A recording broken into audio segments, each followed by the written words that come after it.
আসসালামু আলাইকুম। সংবাদে আপনাদের সবাইকে স্বাগত জানাচ্ছি। আমি ফিরোজ তোহা। শুরুতেই সংবাদ শিরোনাম। বাংলাদেশের সর্বশেষ গুরুত্বপূর্ণ আপডেট সংবাদে আপনাকে স্বাগত। শুরুতেই সংবাদ শিরোনাম, পরে বিস্তারিত। প্রথমেই জানাবো আমাদের হাতে থাকা সর্বশেষ গুরুত্বপূর্ণ সবথেকে তাজা আপডেট সংবাদ। অনেকেই বলছেন আপনি 5 বছর থাকুন, 10 বছর থাকুন, 50 বছর থাকুন। সাক্ষাৎকারে প্রধান উপদেষ্টা। এমন মানুষও আছেন যারা বলছেন আপনি 5 বছর ক্ষমতায় থাকুন, 10 বছর ক্ষমতায় থাকুন, অথবা 50 বছর ক্ষমতায় থাকুন। সুতরাং মানুষ নানা ধরনের কথাই বলে। তারা নির্বাচনের দরকার কি, কার নির্বাচনের দরকার আছে ইত্যাদি প্রশ্ন করে ব্রিটিশ আমেরিকান সাংবাদিক মেহেদী হাসান প্রধান উপদেষ্টা ডক্টর ইউনূসের কাছে জানতে চান নির্বাচন আয়োজনে অন্তর্বর্তীকালীন সরকারের এত সময় লাগছে কেন। জবাবে অন্তর্বর্তীকালীন সরকারের প্রধান উপদেষ্টা এসব কথা বলেন। তিনি বলেন, অনেকেই চায় আমি 50 বছর ক্ষমতায় থাকি। এরপর জানাবো ইসলামী আন্দোলন বাংলাদেশের নতুন কর্মসূচি ঘোষণা। প্রধান উপদেষ্টার বিদেশ সফরে 3 দলের প্রতিনিধি নিয়ে বৈষম্যমূলক আচরণ করেছে সরকার। এতে করে সরকারের নিরপেক্ষতা প্রশ্নবিদ্ধ হয়েছে বলে মন্তব্য করেছেন ইসলামী আন্দোলন বাংলাদেশের যুগ্ম মহাসচিব গাজী আতাউর রহমান। এদিকে পূজা মণ্ডপে অস্থিতিশীলতা ঠেকাতে সর্বোচ্চ সতর্ক অবস্থায় পুলিশ, বলছে আইজিপি। জাতীয় নির্বাচন ঘিরে দেশি বিদেশি চক্রান্ত অস্থিতিশীল পরিস্থিতি তৈরির চেষ্টা চলছে বলে মন্তব্য করেছেন পুলিশের মহাপরিদর্শক আইজিপি বাহারুল আলম। তিনি বলেন, দুর্গাপূজা উপলক্ষে পূজা মণ্ডপগুলোতে যাতে কোনো ধরনের বিশৃঙ্খল পরিবেশ না ঘটে সেজন্য পুলিশ সর্বোচ্চ সতর্ক অবস্থানে রয়েছে।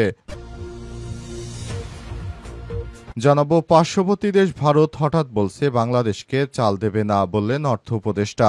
দেশে চালের পর্যাপ্ত মজুত আছে জানিয়ে অর্থ উপদেষ্টা সালেউদ্দিন আহমেদ বলেছেন, তবে পার্শ্ববর্তী দেশ থেকে হঠাৎ করেই বলছে তারা বাংলাদেশে চাল দেবে না। এতে কিছুটা অনিশ্চয়তা তৈরি হয়েছে। তাই সরকার নতুন করে আতপ চাল কেনবে বলে সিদ্ধান্ত নেওয়া হয়েছে। এবং সর্বশেষ জানাবো জেনচিদের বিক্ষোভে উত্তাল। এবার ভারত মহাসাগরের দ্বীপরাষ্ট্রের সরকারের পতন। এবার নতুন করে শেখ হাসিনার মতো মাদাগাস্কারের সরকার পতন হয়েছে।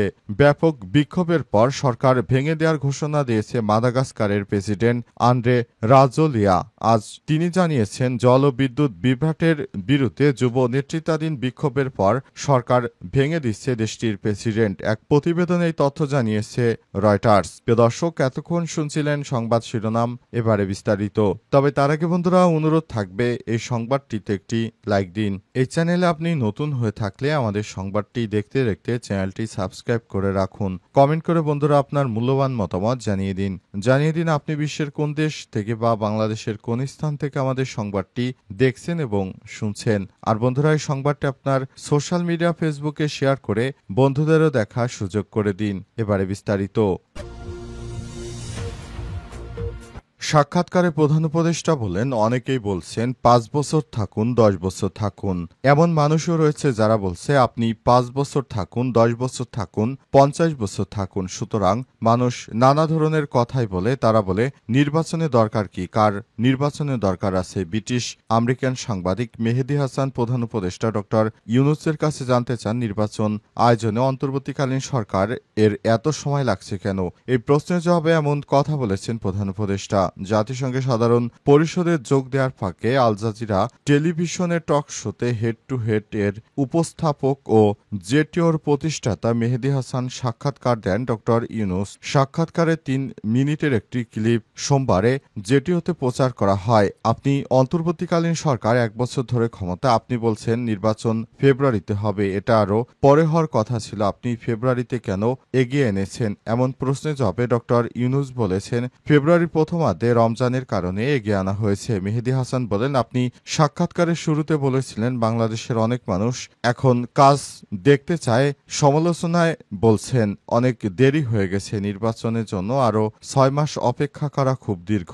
মানুষ ক্রমেই অস্থির হয়ে উঠছে, কেন আমরা এর আগে নির্বাচন করতে পারছি না। নেপালের অন্তর্বর্তীকালীন নেতা 6 মাসের মধ্যেই নির্বাচন করার প্রতিশ্রুতি দিয়েছেন, কেন 18 মাস লাগছে। প্রধান উপদেষ্টা বলেন, নিশ্চয়ই আপনি জানিয়েছেন মানুষ মানুষ বলছে কেন এত সময় লাগছে, আবার এমন মানুষও আছে যারা বলছে 5 বছর থাকুন, 10 বছর থাকুন, 50 বছর থাকুন। সুতরাং মানুষের সব ধরনের কথাই আছে। তারা বলছে আপনি থাকুন, নির্বাচনের দরকার কি, নির্বাচন করে কি দরকার। মেহেদী হাসান বলেন, এমন কথা যারা বলছেন তারা গণতন্ত্রে বিশ্বাস করে না।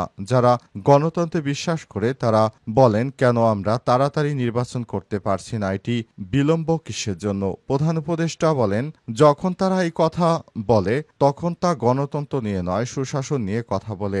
আমরা দুর্নীতিমুক্ত শাসন দেখতে চাই, সেজন্যই তারা বলে আপনি থাকুন, কারণ নির্বাচনের পর আমরা বিশৃঙ্খলার মধ্যে পড়তে চাই না। আপনি এক ধরনের মতামত তুলে ধরেছেন, আমি আরেক ধরনের মতামত তুলে ধরলাম, কোনটি বেশি শক্তিশালী। মেহেদী হাসান বলে, কিন্তু আপনি আজ বলবেন নির্বাচন পর্যন্ত পৌঁছাতে এত সময় লাগার কারণ কি। প্রধান উপদেষ্টা বলেন, আমরা অন্তর্বর্তীকালীন সরকার, আমরা এতদিন থাকব তা কেউ নির্ধারণ করে দেয়নি। আমরা কতদিন থাকব সে সিদ্ধান্ত আমাদের। তবে আমাদের 3টি কাজ করতে হবে, একটি হলো সংস্কার, একটি হলো বিচার, শেষ হচ্ছে নির্বাচন।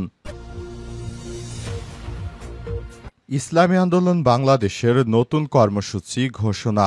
প্রধান উপদেষ্টার বিদেশ সফরে 3 দলের প্রতিনিধি নিয়ে বৈষম্যমূলক আচরণ করছে সরকার। এতে করে সরকারের নিরপেক্ষতা প্রশ্নবিদ্ধ হয়েছে বলে মন্তব্য করেছে ইসলামী আন্দোলন বাংলাদেশের যুগ্ম মহাসচিব গাজী আতাউর রহমান। তিনি বলেন, নির্বাচনের আগে ফলাফলের বার্তা দেওয়ার নগ্ন প্রচেষ্টা করা যাচ্ছে সরকারের পক্ষ থেকে। আজ নয়াপল্টনে দলীয় কেন্দ্র কার্যালয়ে সংবাদ সম্মেলনে এসব কথা বলেন তিনি। সংবাদ সম্মেলনে তিনি ঘোষণা করেন, 1 ও 12 অক্টোবর পর্যন্ত দেশের বিভিন্ন স্থানে দলটির কর্মসূচি চলবে। এর মধ্যে 1 থেকে 9 অক্টোবর সারা দেশে জনমত গঠনের জন্য গণসংযোগ, 10 অক্টোবর ঢাকা ও বিভাগীয় শহরে গণমিছিল এবং 12 অক্টোবর জেলা প্রশাসকের কাছে স্মারকলিপি অন্তর্ভুক্ত। গাজী আতাউর রহমান আরও বলেন, জুলাই সনদের গুরুত্বপূর্ণ বিষয় এখনও ঐক্যমত হয়নি। ঐক্যমত বিষয়গুলো আইনি ভিত্তি নিয়ে তৎকালীন টানাপোড়েন চলছে। এ সময় তিনি উল্লেখ করেছেন, ফ্যাসিবাদে জড়িতদের বিচারের ধীরগতির সঙ্গে আটক হওয়া 73% জামিনে নতুনভাবে ভাবাচ্ছে সরকারের কর্মকাণ্ড নিয়ে। তিনি আরও বলেন, প্রতি হুঁশিয়ারি উচ্চারণ করে বলেছেন, লেভেল প্লেইং ফিল্ড তৈরির চেষ্টা না করে নির্বাচনের আগেই ফলাফলের বার্তা দেওয়ার চেষ্টা গ্রহণযোগ্য নয়। তিনি 5 দফা দাবির মধ্যে জুলাই সনদের আইনি ভিত্তি, পিআর পদ্ধতিতে নির্বাচন এবং গণহত্যা ও বিচারের মতো বিষয়গুলো মেনে নেওয়ার আহ্বান জানান। অন্যথায় কঠোর আন্দোলনের মাধ্যমে দাবিগুলো আদায় করা হবে বলেও সতর্ক বার্তা দিয়েছেন তিনি। পূজামণ্ডপে অস্থিতিশীলতা ঠেকাতে সর্বোচ্চ সতর্কতায় পুলিশ, বলছে আইজিপি। জাতীয় নির্বাচন ঘিরে দেশি বিদেশি চক্রান্তে অস্থিতিশীল পরিবেশ তৈরির চেষ্টা চলছে বলে মন্তব্য করেছেন পুলিশের মহাপরিদর্শক আইজিপি বাহারুল আলম। তিনি বলেন, দুর্গাপূজা উপলক্ষে পূজা মণ্ডপগুলোতে যাতে কোনো বিশৃঙ্খল পরিবেশ না ঘটে সেজন্য পুলিশ সর্বোচ্চ সতর্ক অবস্থানে রয়েছে। আজ পুলিশ সদর দপ্তরে এক সংবাদ সম্মেলনে আইজিপি এসব কথা বলেছেন। তিনি বলেন, গত 14 সেপ্টেম্বর থেকে 29 সেপ্টেম্বর পর্যন্ত দুর্গাপূজাকে ঘিরে সারা দেশে মোট 49টি বিচ্ছিন্ন ঘটনা ঘটেছে। সব ঘটনায় 15টি মামলা দায়ের করা হয়েছে এবং 19 জনকে গ্রেপ্তার করা হয়েছে। যারাই পূজা মণ্ডপ নিয়ে নানা ধরনের বিশৃঙ্খল পরিস্থিতি তৈরি করতে চায় তাদের সবাইকে আইনের আওতায় আনা হচ্ছে বলে জানিয়েছে পুলিশের পক্ষ থেকে। তাই নতুন করে কেউ যেন এই ধরনের কোনো সমস্যা ক্রিয়েট করতে না পারে সেজন্য সরকারের পক্ষ থেকেও জরুরি নির্দেশনা দেওয়া আছে এবং পুলিশের সদস্যরা তৎপর রয়েছে। কেউ যদি এই ধরনের কোনো বিশৃঙ্খল পরিস্থিতি তৈরি করে তাহলে এ বিষয়গুলো খুবই দায়িত্বশীলতার সঙ্গে দেখা হবে। অন্তর্বর্তীকালীন সরকারের প্রধান উপদেষ্টা প্রফেসর ডক্টর মোহাম্মদ ইউনূসের সরকার এই বিষয়গুলোকে তিনি গুরুত্বের সঙ্গে দেখার জন্য পুলিশের সদস্যদেরকে নির্দেশ দিয়েছেন। এ বিষয়গুলো খুবই দায়িত্বশীলতার সঙ্গে দেখতে হবে, তা না হলে দেশে আবার নতুন কোনো ধরনের বিশৃঙ্খল পরিস্থিতি তৈরি হতে পারে। আমাদের পার্শ্ববর্তী দেশ থেকে হঠাৎ করে বলছে চাল দেবে না, বললেন অর্থ উপদেষ্টা। দেশে চালের পর্যাপ্ত মজুদ আছে জানিয়ে অর্থ উপদেষ্টা সালেউদ্দিন আহমেদ বলেছেন, তবে পার্শ্ববর্তী দেশ থেকে হঠাৎই বলছে চাল দেবে না। এতে কিছু অনিশ্চয়তা তৈরি হয়েছে, তাই আতপ চাল কেনার অনুমোদন দেওয়া হয়েছে। আতপ চাল মিয়ানমার, থাইল্যান্ড, ভিয়েতনাম থেকে আনা হতে পারে।